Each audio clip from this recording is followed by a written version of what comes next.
Hold up. Give me a second. What's up, bro? We back at it again with the Workman Podcast. How you feeling, brother? I'm doing good, bro. What's good with you, man? Man, it's How you beautiful. doing? How you doing? It's your boy Elgin How you Woodside living? right here. Got your boy Christian Marshall. You feel me? My boy going crazy. You about to turn this up, man. How your week been so far, bro? What's going on? We've been straight, man. I can't even lie. You know, it's a little hectic, a little busy. You know, co-worker, you know, me, basically. The other person that's on our side of the program really just is kind of newer. So I'm basically training and mentoring at the same time while getting stuff done. So I'm like basically picking up all the tasks. You know what I'm saying? At the same time while trying to actively train somebody on how the day-to-day workflow go. So it's a little busy. It's a little busy this week. It's gonna be busy until they come back on Wednesday. But besides that, bro, I can't complain. I'm blessed and breathing. You know what I'm saying? I've been actively working on everything I got going on outside of this. You know, the Dolo apparel. So work on the website, working on the merchandise. You know, exactly laying out how I wanna just lay everything out, marketing strategies, all that good stuff. Work on the page, everything else. So just a lot in development mode right now. But you know, so definitely just working to launch that thing. Building that foundation. Sound like. Yeah, man. Honestly, getting all that foundational stuff in there just to start stacking on top of that. Yeah. Oh yeah. Right. Especially from like a paperwork point of view and everything. Like people don't realize how much stuff as far as paperwork you got to do when you actually own an LLC for real. You gotta, especially if you're doing retail, like selling stuff. Retail the worst one. You got sales tax. Dog, yeah. you gotta do the sales tax license. That's one thing I wish I would have knew before I had did a retail thing too, because that sales tax, boy. Different, bro. Yeah, that thing hit different. You know what I'm saying? Then it's crazy because I'm registered in Louisiana and here in California. This is where I live at. So it's like I'm gonna have to get sales certificates for both, and manage both. You know what I'm saying? So I'm really learning as I go for real. Right. You know I'm just lucky learning, and it's crazy. My little sister actually told me about it because she's my what's the person called? She is my my agent, the person that receives all my paperwork because I'm as at home. Agent. She's still living as a registered agent, right? She's my registered agent. So she gave me all my paperwork. When some come in, she's like, "Boom, bro, you just got this today in the mail." I'm like, "Bro, what is this?" You know what I'm saying? Hold up, man. I ain't know this how it worked, bro. Because with the Nine Bird, I had started getting them letters in the mail from the Louisiana tax revenue or whatever. So I was just kind of confused at first. I was like, "What is this?" And then I'll call the people. They be busy sometimes. Sometimes they don't answer and stuff like that. And then I finally got in touch with them. And it was like, "Yeah, you filed for sales tax with a retail company. This is just a reoccurring thing that you got to pay monthly and stuff like that every month." Yeah, and I'm like, wait, dog. I'm like, man, bro, I ain't even. You ain't making no sales, right? They don't tell you all that when they be like, go get an LLC and start a business and all of that, but they don't tell you about that sales tax, boy. Exactly, bro. And my little sister was like, yeah, she's like, I file mine every month, so when I file and I don't make anything, I don't have to pay anything on it because I ain't making nothing. So as long when you file and you don't if you don't have any sales, any revenue, then you're good. But if you don't file, you're just racking up late fees. Oh God, just straight late fees. Straight late fees, bro. And I'm like, bro, that's another bill, bro. If somebody would have told me that before I actually went and did this. You feel me? But hey, you just live and learn, though. It ain't nothing crazy. Yeah, it's a process. It's a process, dog. It's a real process. Nah, man. So yeah, bro, I got a question, bro. I don't know if we want to start making this a little segment and make it, I don't know, fun, kind of baseball related. Call it safe or out. So I want to know if you think I was tripping or if I was in the right or if I was in the wrong in this situation. All right. Okay. So last week I went to go get a massage, right? So everything good. I called the people. I was like, yeah, I would like to go get a massage. Went over there, headed over there, walked in. They don't make you pay till after, So I walk in, go get the massage. You feel me? Massage was good. It was all right, It was a very, mediocre massage. They ain't go over and beyond. It wasn't, they ain't really put extra pressure or extra attention on anything. Just they just gave me a massage, right? Mm-hmm. So like it got time for me to go pay the end, you feel me? So the lady was like, yeah, like $60 for the hour. So I was like, all right, bet. So like I gave my card, she swiped it, and I just, on it give you like the option to tip or like just pay the regular price. And I was just like, I just marked the tip part out, just paid the regular 60 because I got the massage. Like I'm good. Mm-hmm. You feel me? So like the lady was like, tip. Like, but because they got a little accent, they can't really talk. They just say what they want. They don't really say, like, they don't really give you like a full sentence. She was just like, tip. And I was like, huh? And she was like, tip. And I was like, and then they had like another lady standing next to her. And I was like, what? And she was like, yeah, you leave tip. I was like, no. No, I don't want to leave a tip. She was like, you didn't like the massage? No. I said, it's not that I didn't like it. I said, I got what I wanted. I got what I paid for. Right. You didn't give me anything to tip you for. Like it wasn't. Mm-hmm. The massage really left me low key like unsatisfied. So that's why I wasn't really tripping on leaving a tip because it really wasn't. It was probably one of the worst massages I got from that place. You feel me? Yeah. So it was like, you really went down a step. So really, I don't even really want to give you the amount that the cost for the massage because you really ain't do. But I'm gonna just pay you because I ain't about to big fuss about it. But I'm not about to sit here and give you a tip because it was mediocre, bro. Like I ain't about to. Mm-hmm. So right. I just want your opinion on if I was tripping or I don't know. And I haven't been in that situation because I know they say that you're supposed to tip, but I think it's a tip, so you really have the option not to tip if you feel like it's not like a worthy of a tip. That's like you going to a restaurant and you paying for the food that you got. You got the food that you wanted, but the tip is for the waiter or the waitress. You feel me? And you give them that tip based on how satisfied you were with their service. You see what I'm saying? But some people throw it in there, or some people already throw the gratuity in there. Right. You know what I mean? So it's like, I don't think you were really tripping because I don't think many people know like it's a tip. You don't really have that. Like, did they call the police on you and say, oh, he didn't get no tip? No. Yeah, so I think you good, bro. Like, all right, man. Like you ain't paid for the service. Like, I felt kind of bad because I was like, well, I ain't feel bad. I was just like, why would they feel like I had the tip? Like, is that a thing that if I had the tip, then y'all should have included that in the pricing? In the pricing, if right, I had exactly. But if y'all don't, right, and so that's my thing. Like, I kind of do it off of like off of GP or whatever. Like that's what they generally ask for. I'm like, okay, I'll give you a little $5-10 tip, whatever. You know what I'm saying? Because it is a massage, whatever. I know that's how they get their little bread too. But yeah, I don't think you really. I don't think you're really wrong for that. I don't think you're really wrong for it because you weren't satisfied with the massage. You know what I'm saying? Now I ask you this question: like, as far as the massage, was it like because she didn't apply enough pressure to those places that you wanted to? And if she didn't, did you voice that to her? I mean, bro, like I'm getting a massage. She never asked me how it felt. Like she never asked me like how I was doing. You feel me? She just kind of she was just doing it. She just doing it. So I was like, I ain't about to just be like, hey, I need you to apply more pressure. I'm just like, all right. That's part of your service. Yeah, like, you just yeah, right. Yeah, I've had situations where some people have asked me, "Oh, is that all right?" And I'd be like, you can go hard. It's all good. Because every other massage I ever got, they asked.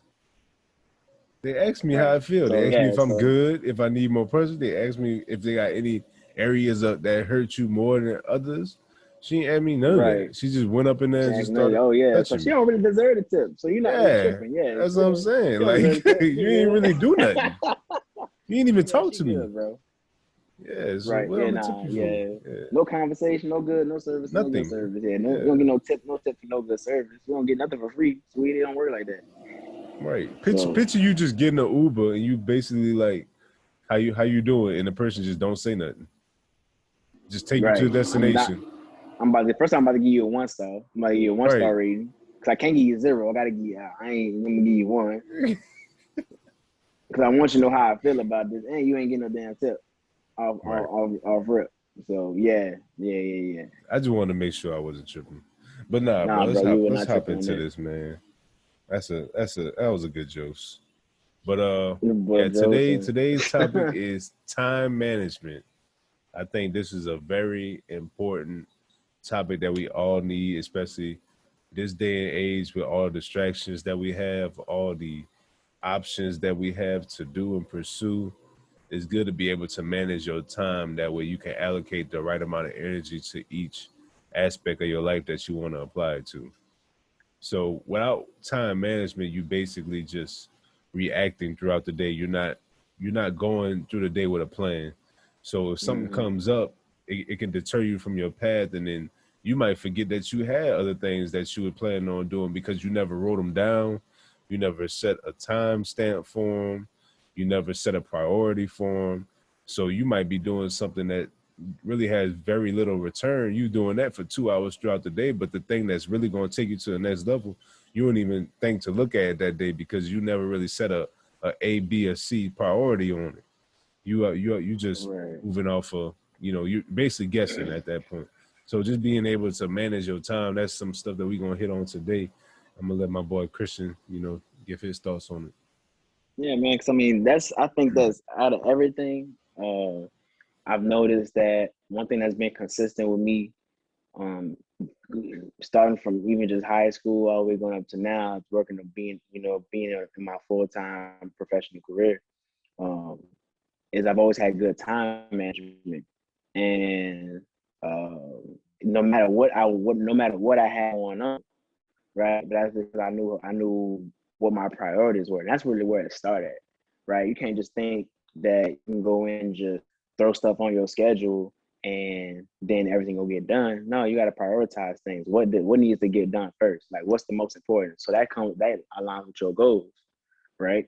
So you have to first write down your goals and see what are the goals that I have, for the next 6 months. Okay, based on the next 6 months, those goals from within those 6 months. Okay, let's break it down to each month. What am I going to do each month? What am I going to do each week? What am I going to do every day to get to that ultimate goal within the next 6 months? You see what I'm saying? So you have to break it down like that.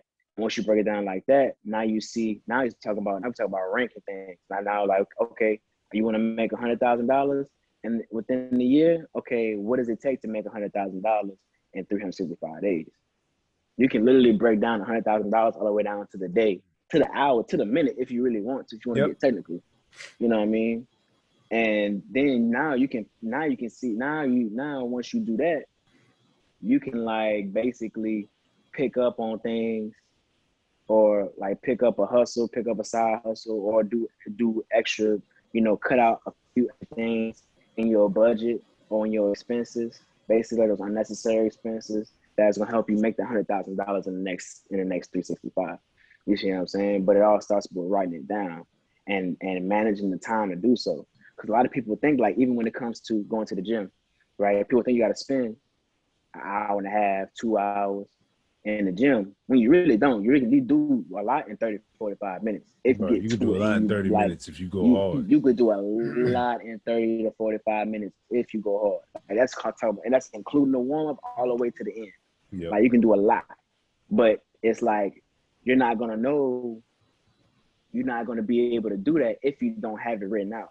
Like what I used to do is I used to just go in the gym and be like, okay, I'm gonna do back today. I'm gonna do back and chest today. But then I got to the point where, okay, when the week start, I know I work out Monday, Wednesday, Friday. I want to work these muscle groups on Monday, Wednesday, Friday. Okay, what exercise am I gonna do? How many reps am I gonna do? Am I gonna do supersets? Am I just gonna do regular sets? Right. Am I gonna do abs Getting first? What am those I doing for the warm details up? that way.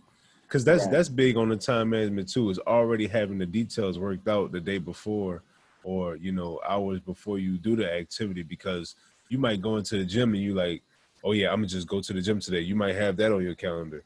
But then when you get there, it's like, oh shit, like what am I about to do now? You know what to do.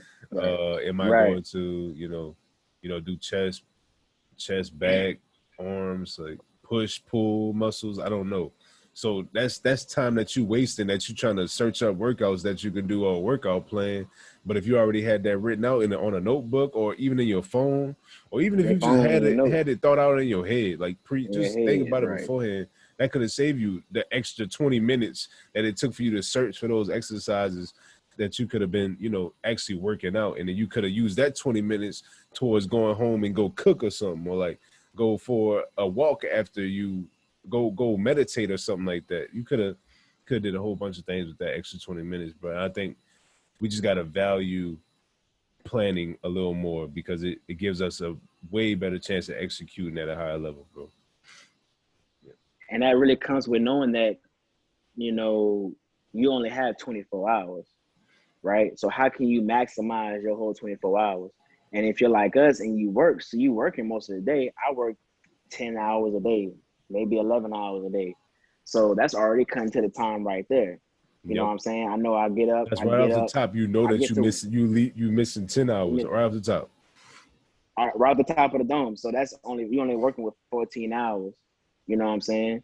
And so now with the 14 hours, you throw in working out, like you have to throw in like commute time. Sometimes I go to the gym down, so sometimes some mornings I may want to drive to the gym 15 minutes a week. So that's 30 minutes of travel, basically.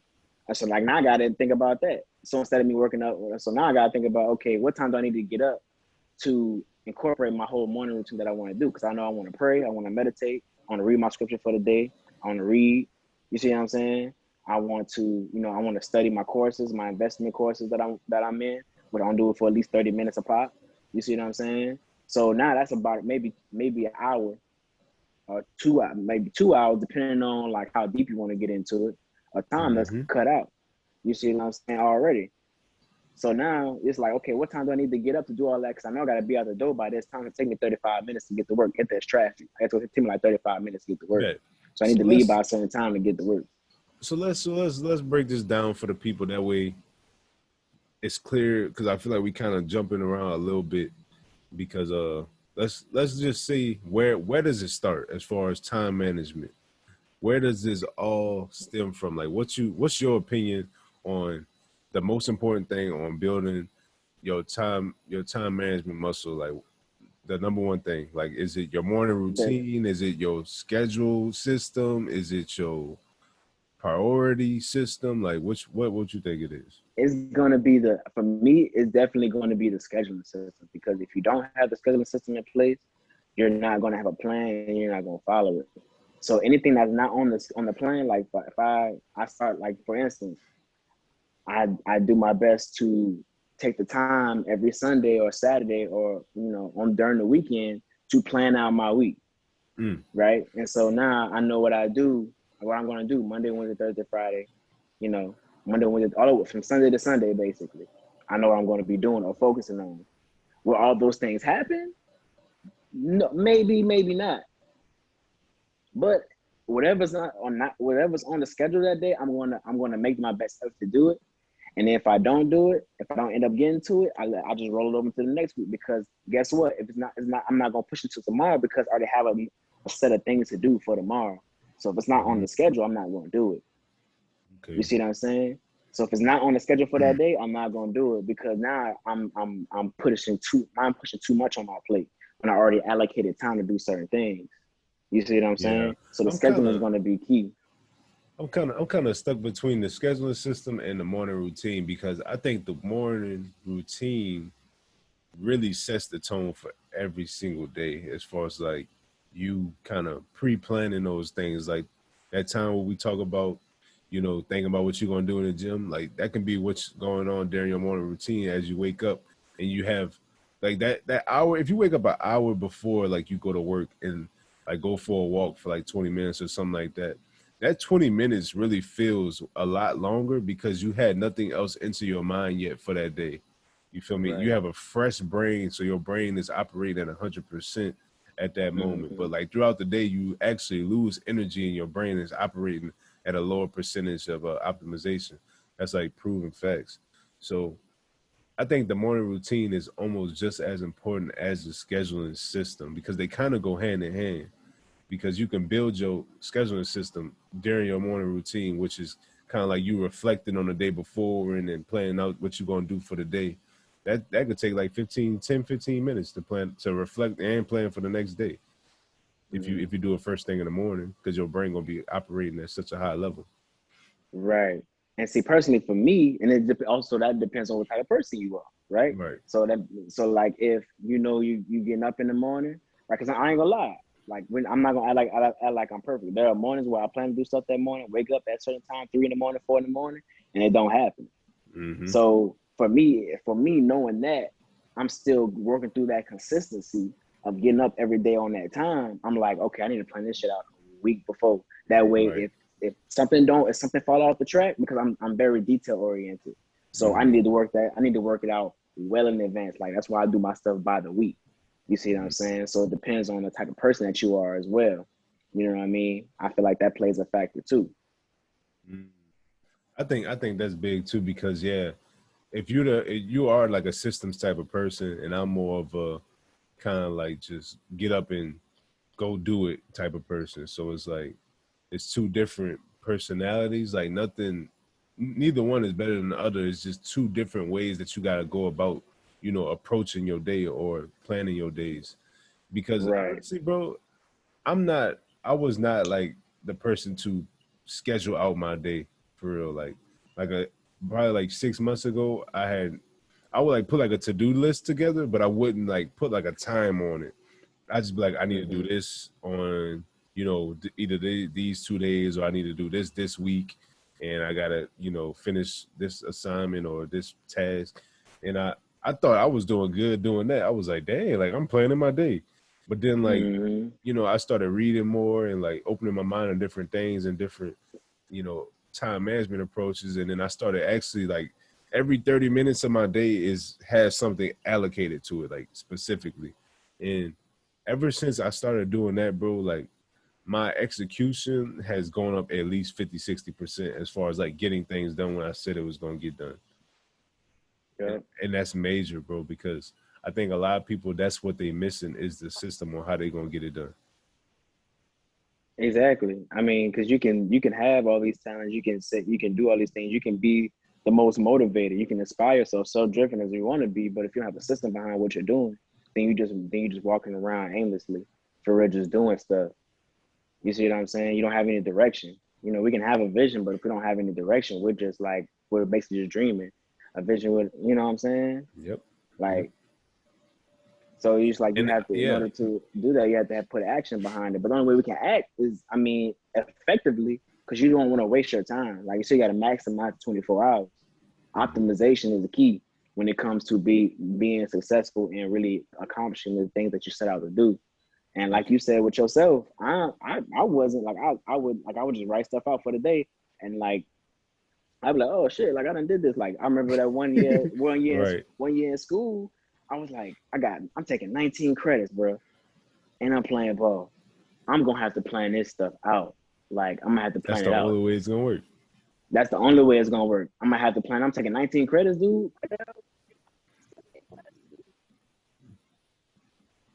7 to 8 classes, bro. Like that's 7 to 8 classes. That's crazy. And so I'm like, yeah. And it was like, I need all these classes to take the classes for next semester too. Oh yeah. Yeah, I'm gonna have to. I gotta pass. I gotta pass. I'm gonna have to do whatever. I don't know how I would do it, but I would do anything I gotta do. So I got a planner, and I'm telling you, like after every class, I'm like, okay, he said assignment due on what day? Boom, going to that day, I'm writing it down. I'm putting it in my phone. Like, bang, I'm okay. I need that. On top of that, okay. Now I need to. I'm okay. I know we about to travel. We're gonna be on the road this weekend. What I need to bring with me? Boom. What I need to bring with me? I got excuses. Okay, that means if I got excuses, that means I'm missing class on this Thursday. So that means I can really take most of Thursday and study. You know what I'm saying? I gotta hit up my classmate, make sure they know I ain't gonna be here. That way they can take notes from me. Let them know I'm gonna need that beforehand. That way I ain't that dude who hitting them up after the fact. Like y'all got the notes. You feel me? I let you know ahead of time that I'm not gonna be here. You got me? Boom. Planning all out. Yeah, all the details. All out, right. That's the only, like I'm telling you, that's the only way I passed in 4 years in engineering degree. The only way. Because we all know those athletes or like those people who like miss class and they don't let you know that they gonna miss class, and then they just hit you up like 2 days later after they missed the class, or you got the notes or you got the homework. Like, come on, bro. Come Don't be on, that bro. dude, bro. Don't be that guy. Because Please don't be that people guy. want to help you, bro, Yeah. but people don't want to baby you. Like, if you let them know beforehand that you like, hey, bro, I ain't feeling good. I'm probably not gonna make class today. I'm gonna get with you, you know, a couple days later. Like, it's like, you know, get with you. Most people gonna be like, all right, bet, like that's cool. Like, cause everybody having bad days, you know, or they don't, you know, want to go to class or something like that this one day or something. Right. And everybody will, most people willing to help. I'm gonna say that most people. But that's also showing initiative that okay, you're not just expecting. You're not expecting the answers. You're not expecting the notes. You want them, but you know you gotta communicate with me to get them. Yeah, exactly. Because So it's a really respect. shows initiative. It's a respect thing. Yeah, people like to be respected, bro. But yeah, I think we hit on some good things there. There's another thing I wanted to get into a little bit, which I feel like is a pretty major issue that a lot of people face, and that's being perfectionists. So yeah, for instance, let's say a musician, they have you know, they've been working on a project for like, you know, a year or two now. The project's completely finished, but for some reason it's just not good enough for them and they don't want to put it out. So basically that music that's already done and complete is aging. It's in the vault aging, but you're not getting anything from that aging that's going on. So like even when you release it, it's going to be old. Maybe some topics are irrelevant now because it's so old, and you put it out and you're trying to start fresh with something old. You feel me? You get what I'm saying? Mm-hmm. Yeah. It to me, it don't really make sense because if it's complete, you will want to put it out. That way, if it's aging, you're still getting those plays on it and people are still hearing it. And, you know, you getting that return from it before it gets to the state where it's spoiled milk. You feel me? Because some things are spoiled milk. And also, you're not getting any feedback from your audience. So you honestly being selfish because the music ain't even for them. It's for you now because you are the only one who knows that it's there. You're the only one holding it, listening to it, playing in your head, wanting to be perfect for you. But somebody who's out there, who's one of your biggest fans, needs your message. And you're not giving it to them because you worried about you and how you feel about it instead of how the person who's going to be receiving it feels about it. And I think that's a big thing, being perfectionist. And honestly, bro, like just to put another spin on it, when we talk about being a perfectionist, I was that person.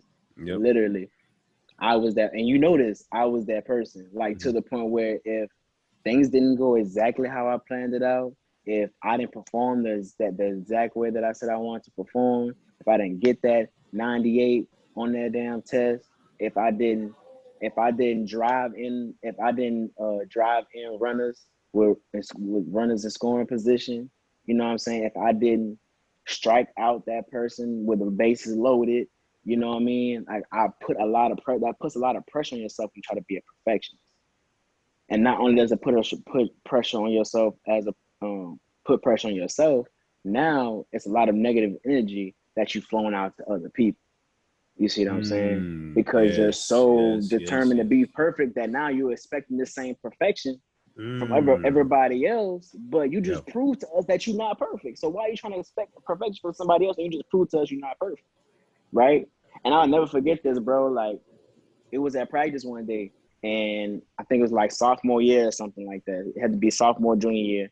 And I think I struck out or something, but I had like I had like an 8-pitch, 9-pitch at bat, and I ended up striking out with a 3-2 count or whatever, or pop it up or something. And I was pissed, like I cussed and everything, ran down the baseline. And Hollins came over there, and Coach Hollins is why I always respect Coach Hollins, bro. I was walking back to the dugout, and he was like, "Chris, come over here, bro." And I said, "What's good?" He said, "Dude, like, what are you putting so much pressure on yourself for?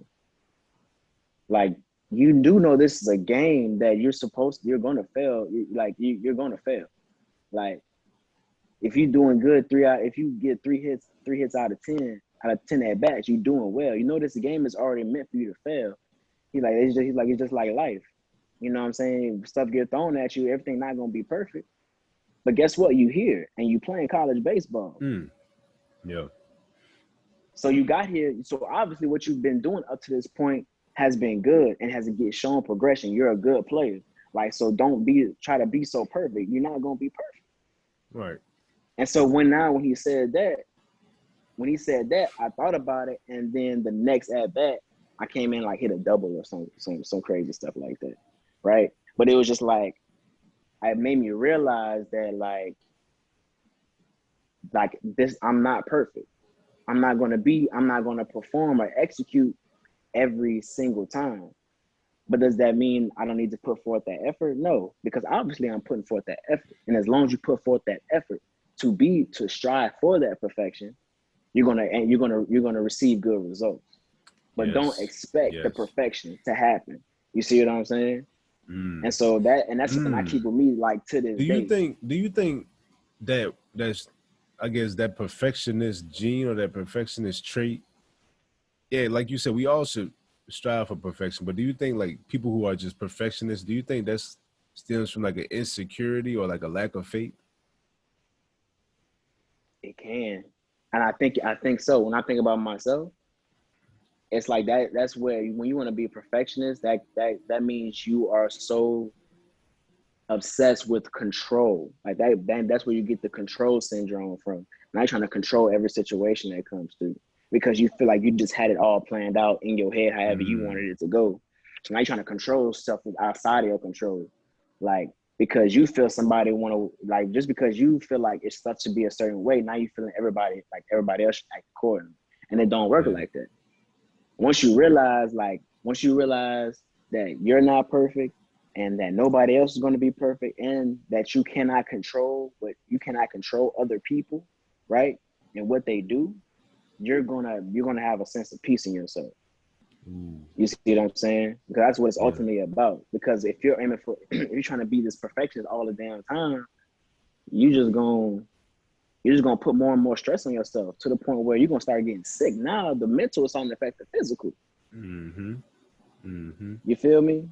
And even my old lady told me this, like, because I told her the other day I came home from work and I was like, it was like 4:30.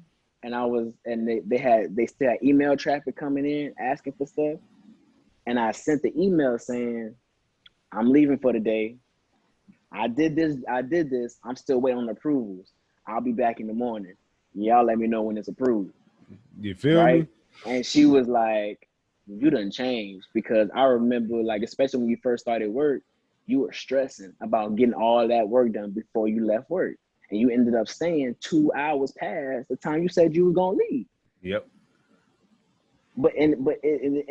As well as still learning the system. Like, so you should put all the stress of getting these assignments done while still learning new system and everything else. So that goes into the workplace too. You have to realize, especially if you're new into the workplace, you're not gonna be perfect. You're not gonna get all the assignments done. As long as you put forth the effort and say, "Hey, I can't get it to it today.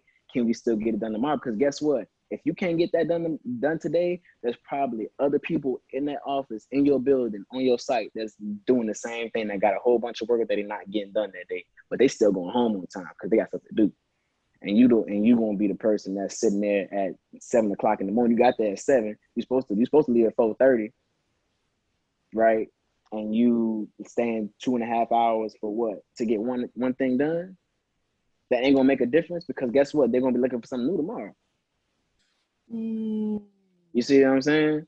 So, and the issues and stuff going on at work is gonna forever be reoccurring. That's what I told people. Like, that's what I tell people at my job. As an engineer, if it were not problems, we would not have jobs. Oh yeah. That's why whenever people be complaining about problems or like issues that's going on, I just be like, man, that's a blessing, honestly, because if they ain't have no problems, we'd be unemployed. If they ain't have nothing to solve, there'll be no need for us, bro. So I look at problems as opportunities, bro. I look at them as a showcase. Like baseball, like when you go to showcases, when you go to them camps and stuff like that, you get to show the recruiters what you got. That's how I look at a problem now. I'd be like, oh, I get you got to. I get to showcase this now. Let's do it. Like, yeah. Right, exactly. Let me show them I got this in my tool belt. You feel me? Exactly. And I would think about, I remember I was watching an interview with Kobe. I've been watching a lot of reels with Kobe and stuff. And I think they was asking about, about failure, what he thinks about failure and losing. He was like, I look forward to losing. He's like, I look forward to losing because out of that loss is a lesson. You feel me? Yeah. Like if I'm winning deep. all the time, I'm not growing. Like if I'm losing, that means it's something to be worked on, which is what I seek to do. I'm always looking for something to work on. So if you losing, you're gonna end up winning as long as you learn from the lesson. You see what I'm saying? Mm-hmm. So it's never a loss, it's only a lesson. But you have to change your perspective. Your perspective has to change. So that comes with the mindset. You feel what I'm saying? Son, imagine a life where all you did was win the whole time. I wouldn't even want to live in that. You would get bored. Like that's like my cousin, we used to play the game together. Like we'll play the game. Yeah. It'll be like maybe 3 or 4 of us. And he went all the time. He'd be like, I'm getting tired of when y'all can play. Right. That's how we would treat life. If we were just winning all the time. But as soon as you get your ass beat in something, no matter what it is, you're gonna feel some type of way, or you should, and you should want to go back and try again. It's gonna make you want to try again because nobody likes to lose. And if you think about it, now that makes sense too, because there's a lot of people who either born into a lot of money or like inherit money, over time, and they sometimes they get depressed because they don't have any challenges in their life. And then people who, grow up with a lot of problems and issues and like trauma, they don't understand how somebody can be in a depressed state when all they had was good things happen throughout their whole life. But when you don't have that balance, when everything is just always constantly going good, you don't even know what bad feels like. And you kind of get stuck in this endless kind of just movement of just flowing through the universe, and you have no sense of self. You never been tried before. You never had to go through any obstacles and test yourself. So you don't even know who you are, whenever that time comes, or if that time ever comes. So. Right. And I think people get it confused that like when it comes to going through things, like let's not get it twisted. You don't have to always like be struggling. You don't have to always be struggling. You don't. Yeah, no, not at but all. You don't. But at the same time, when you do get some success, you know what I'm saying, don't expect things to not go good. Like don't expect. It don't have to even be big. People think loss got to be super big, like for you to like basically learn something from, or for you to feel like you're going through some type of struggle. Like not everybody is different. It could be something as simple as your old lady asks you to pick up the milk before coming home, and you come home without the milk, and she looking at you like all that stuff that you could do throughout the day. You can go to work. You can wake up at 3 in the morning. You can go work out in the morning. You can go work out after work, but you can't pick up some milk for the house, bro. That's a lesson in itself, bro. You so worried about satisfying your goals and your needs and the world needs that the world need from you, that the person that's most important to you, the person that you trying to provide his life to, you can't even do one simple thing for him on a daily basis. But you can do 100,000 million things for the earth, for the world. Exactly. So it's just that was a big taking those lessons, bro. Right. And everything is a lesson. You just have to know how to pick, like I said, pick trees forward. You feel me? Find lessons in the losses. You don't have to be major losses. It can be big or small. But just know that when some things don't go right, just when stuff don't go right, that's a lesson. Like it's like, oh damn, that shit didn't go right. All right, cool. You didn't send that email. You didn't send that email before you left work. You didn't do that. You didn't complete that assignment, even though they say it was hot or it was critical or whatever. You know what I mean? Like you didn't take that. You didn't wake up on time. Yep. That's a lesson. That you can take that for yourself and try to get better as well. You know what I'm saying? But guess what? That's one thing we're gonna have to hit on too, bro. Like how to develop that sense of urgency. Because I feel like a lot of people don't have that sense of urgency, and I thought that was something that like naturally came in humans, but it don't. I think we have it because of being competitors, natural competitors, and playing sports and things like that.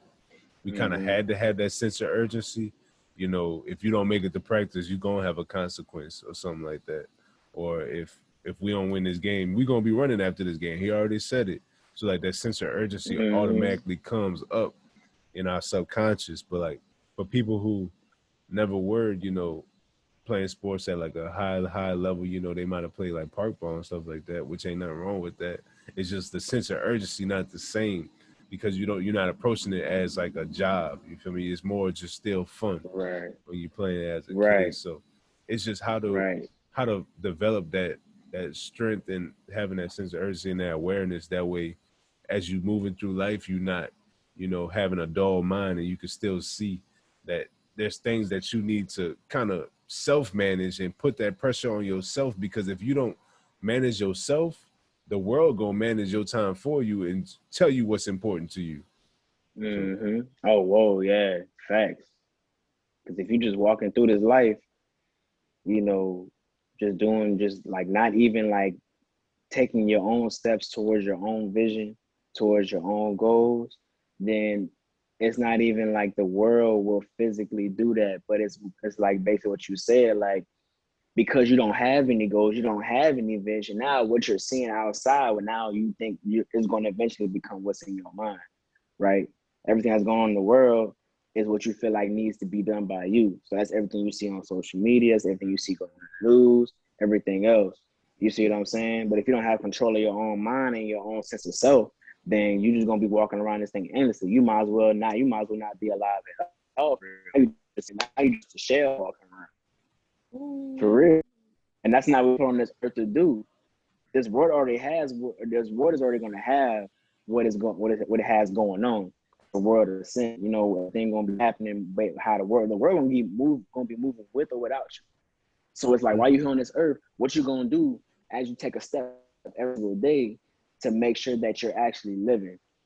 You know what I'm saying? That you're actually, you know, fulfilling that in your spirit, your inner spirit on a day-to-day basis. Like, what are you doing to provide that spiritual food for yourself to make you feel fulfilled on a day-to-day basis? You see what I'm saying? So you have to be thinking along those lines to be able to even move towards your vision or your goal, right? But until you get that vision, you have to, like you said, but you can have that vision, right? But until you start taking action, until you start scheduling your time, being intentional, like that's the word for the day, intentional. You have to be intentional with everything that you do. Everything you do has to be calculated. Calculated movement. It's chess, not checkers. We ain't just jumping and taking coin. We ain't just jumping and taking chips. We trying to make moves and knock people off the board. You see what I'm saying? Exactly. And then when you do that, when you have that sense of urgency and you have that awareness throughout the day, and you actually playing chess, when the opponent or when a circumstance comes about and they make a good move, like say you playing chess, somebody make a good move, now you got to alter your plan. So like your schedule is not a fixed thing. It's something that can adapt. It's something that can evolve and change. It's like kind of like a trial and error thing. If you playing chess and somebody consistently beating you every day, you're gonna look up better ways to, you know, counteract this move. How can I counter punch whenever they do this? And then each day you're gonna start adding things to your repertoire, and you're gonna get better and better, and your schedule just gonna form, and then you're gonna find the perfect schedule that usually works for you. And then whenever those, you know, unexpected things come about, you're gonna be able to adapt, because you can be like, oh, I saw that coming a mile away. If something happened here, boom, I'm gonna move this here. I could do this day because I gave myself extra time just in case something, you know, crazy happened. So it's like, yeah, it's also being adaptable and having that, you know, that chess mindset. And it's real simple stuff though. Like I told myself, like I was explaining, some days I don't wake up on time. So now when I don't wake up on time, I'm thinking like, why the hell did I not wake up on time? And sometimes I'll wake up on time, but then I cut the alarm off and I hit the bed again. But I'm like, why was I so tired in the first place? Why was I so tired and felt tired in the first place? Now I'm like, okay, what time did I go to bed last night? Well, I went to bed at 11. Or I should have went to bed at like 9:30. Then I probably would have had that extra hour or two of rest to actually get up and feel actually like not feel groggy or discombobulated when I wake up. because I've done it. There's been mornings when I woke up and I felt good. Like I felt good and I heard the alarm, got up, did what I had to do. But now I realize, now I'm aware that those days that I don't get up on time, it's probably because I didn't go to bed on time. So now that's telling me, now even no matter what you're doing, like even if you are, like most days when I'm up a little bit later, I'm still, because I'm in things that, trying to make like this with men that time, right? You see what I'm saying? Like this is why I pre-plan my days. So now I'm still actively doing that as well. So like if you gotta go be in the bed by 9:30, 10 at the most, to get up by 3:30, 4 o'clock, to get your day started, that means guess what? You need to be showered up and you can do whatever you want. But as soon as 9:30, 10 o'clock hit, everything gotta go off. You see what I'm saying? You gotta hop in the bed and that's it. You just gotta try again tomorrow. No ifs, ands, or buts. Yeah. No ifs, ands, or buts. You see what I'm saying? Even if you do feel like you're working on something that is, what you said you're going to set out to do. If you didn't get it done, then guess what? You just need to get up earlier and optimize your time to make sure you get that shit done when you say you're going to get it done. Dang.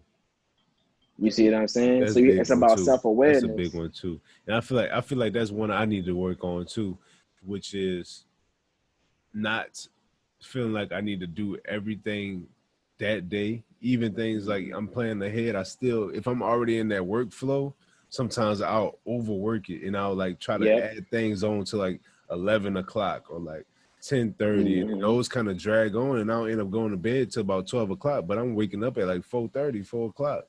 And that's not enough rest, bro. That's not enough, bro. Right. Exactly, bro. So, you know what I'm saying? It's like I can't be tacking on things at the end of the day, bro. That's bad. Right, especially if you already had something already planned out. You knew what you were gonna do for that day. It's like, and that's because, I have a similar issue because that's just how we work. We're so driven. We want to get all these things done. But we have to realize this thing is gonna come with time. But I feel like as long as we stick to the plan, then that's when the consistency is gonna come. Now you're gonna see yourself waking up without the alarm at 3 o'clock in the morning. You're gonna see yourself doing it because now your body used to it. You're gonna know the whole morning routine that you scheduled out already because you've been doing it for 90 days straight. You see what I'm saying? It takes 21 days to create a habit, 90 days to create a lifestyle. So if you can do something for 90 days straight, right? Really just start off with 21 days. Do something for 21 days. 21 days, make it a habit. Okay, now you have a good habit. That's how you separate the good habits from the bad habits. That's how you separate your old self from the person that you want to be in the future and what you strive to be. Create the habits first. Even if you had to take it one day at a time. Okay, boom, 21 days. I'm not gonna smoke or drink for 21 days. Okay, cool. Okay, I took it upon myself to not eat chicken, to not eat. I didn't eat chicken. Nope, no, I didn't. I said I'll take that back. I didn't eat beef or pork for 90 days straight. And before I knew it, I'm looking at beef pork and I'm like, I'm good. I don't even want no beef pork for real. I'm straight on it. Yeah, I don't even want it for real. I'll eat some chicken, and then now even now it's like chicken is lean to meat. But now I end up messing around eating more fish and shrimp than anything like almost like a pescatarian almost. Mm-hmm. You see what I'm saying? Because I could have it, not because I intentionally did it, but that's because that's what doing that one thing consistently did for me. Now I try and do that with other things. Okay, I'm gonna do 10 push-ups a day in the morning, 50 push-ups a day. I'm gonna do 50 push-ups in the morning, 50 push-ups at night before I go to bed for 90 days straight. Doing that consistently. Okay, I'm gonna work out Monday, Wednesday, Friday every week, consistently. You know what I'm saying? Okay, I'm going to, and this is what I started doing with my nutrition, right? I said, okay, I'm not going to eat anything heavy in the morning. I'm just going to eat fruit or eat a protein shake in the morning. You see what I'm saying? And now that's become my daily habit where if I eat something in the morning, it feels weird. Like, oh, no, I can't do that. It's too heavy on my stomach. Like, so it's like, that's how you create those habits. But you have to schedule that time in. and be intentional about what it is that you're doing. And if when you ultimately at the end of the day, if you say that you're gonna do something, do it. Nice. That's it. That's all you can do. Because once you do that, now you stand on your word. Now you feel good because you actually did. Now it becomes a psychological thing. Now you see yourself accomplishing what you set yourself out to do, and that creates that what's that not that euphoria, but that dopamine in your brain. It gives you an excited feeling. It gives you that feeling in your brain and releases those hormones into your brain where it's like, wow, I just did that. Like you feel excited, you feel happy because you did what you said you're gonna do. And everybody wants to be happy. So if doing something as simple as doing what you said you was gonna do makes you happy, why would you not try to achieve that every single day? That's enough for him, bro. That's enough for him. We're gonna wrap it up. But we're gonna end on that. Bro. Yeah, bro. I think this was a whole masterclass, bro. You went in on them. You went hard. I went a little hard. And I definitely appreciate that, bro, because they're gonna get a lot out of that. If they listen to that, man. That's one of the ones that you listen to a couple times. Cause we had some gems in there. They had some nuggets in there. Yeah. Oh yeah, for sure, man. And that's what it's all. That's what we're here for, man. Like this is not. This to emphasize. This is not something that we just trying to tell people. Like that's what you need to do. This is what you need to do. No, this is not to have to tell myself every damn day. Us doing this exercise is us reminding ourselves. Yeah, bro. I gotta get it in. I gotta do this every day because now the last thing you want to do is be a hypocrite. Yep. I hate hypocrites. That's because people say knowledge is power. Knowledge is power. But no, knowledge is not power. Applied knowledge is power. Exactly. So we know a lot, we apply a lot, but there's still a lot of things that we still need to apply. And this is our process on how we're gonna apply it. Exactly. We letting you in on that because we want you to apply it too. Because as a unit, we move way further than one person applying these facts, and it only benefit that one person. But if we can benefit the whole community, that's the goal. To impact the world, to shake the world. And guess what? It only start with your voice. You know what I'm saying? It starts with your story. It starts with you. You know what I'm saying? It starts with you just talking to somebody, making that relationship with somebody. You never know. The next person that you talk to may end up being the one person you need in the most dire of situations, and you'll never know. And I'm speaking that from experiences. I done been through stuff, and he done been through stuff where it's like, dang, if I would have never met this dude, I don't know if I would be. I'd be in a bind. Yep. I would be in a real bind right now, mentally, physically, spiritually, all that. Yep. Like that's why we maintain the communication that we do right now, because we realize, like, as a unit, this is what needs to happen. You feel me? This is like, it just needs to happen like that. So we go further together. Yep. So that's why you need to treat everybody with love. You feel what I'm saying? Regardless of the energy they may provide, you can't get mad at somebody that don't know. They don't even know the energy that they're putting out there for real. They don't. Nobody taught them. But guess what? As long as you maintain your energy, the good energy that you have with the right intentions, I'm gonna keep saying that intent. You gotta be intentful, and you gotta have a lot of intention behind what you do and genuine. And as long as you continue to have intention, true, great intentions, and be genuine in everything that you do, everything is aligned. We don't have control of anything going on this earth. Only one person do. So anything that you feel like should be happening right now, it's probably not happening for a reason. It's probably not happening because you're not able to maintain what it is that you want for real right now. Yep. So you need to get the foundation to actually maintain it. So you have to learn a few things before you can take the next step up and go to the next level. So take that with you. You feel me? Because that's what we're doing right here, right now, every day. We just gain it. We're just trying to take this thing a step at a time and apply the knowledge that we get. You know what I'm saying? And do it as a unit. Yep. You feel me? That's exactly what's going on. But yeah, bro. We gave them what they needed. But real quick tip of the day. Go download the Google Task app. That's where you're going to put all your tasks for the month. You're going to put what the deadline is for each task, and that's how you're going to track just your tasks. Then you're gonna go to your Apple Calendar, and you're gonna schedule out every hour for your day.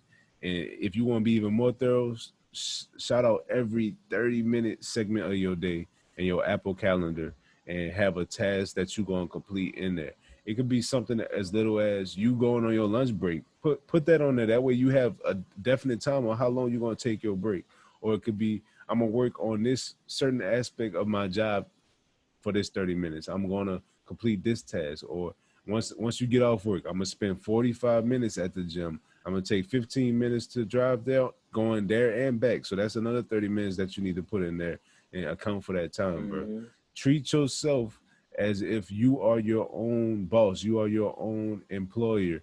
They know what they want you to do on a daily basis, but you don't even know what you want you to do on a daily basis. That's a problem when somebody else know what you need to be doing every day. So take initiative, bro. Yeah, that's a good one. End them off on that one, bro. They need that. That was the sauce right there. Facts, but yeah, bro. Man, that's love it, y'all, man. Everybody peace out, man. Take these gems, take these nuggets. You know what I'm saying? Tune in for the next episode. You feel me? We just taking this thing a day at a time, bro. So don't think we just got all this shit planned out. We just taking this shit a day at a time. You feel me? Facts. Love y'all, man. Good night.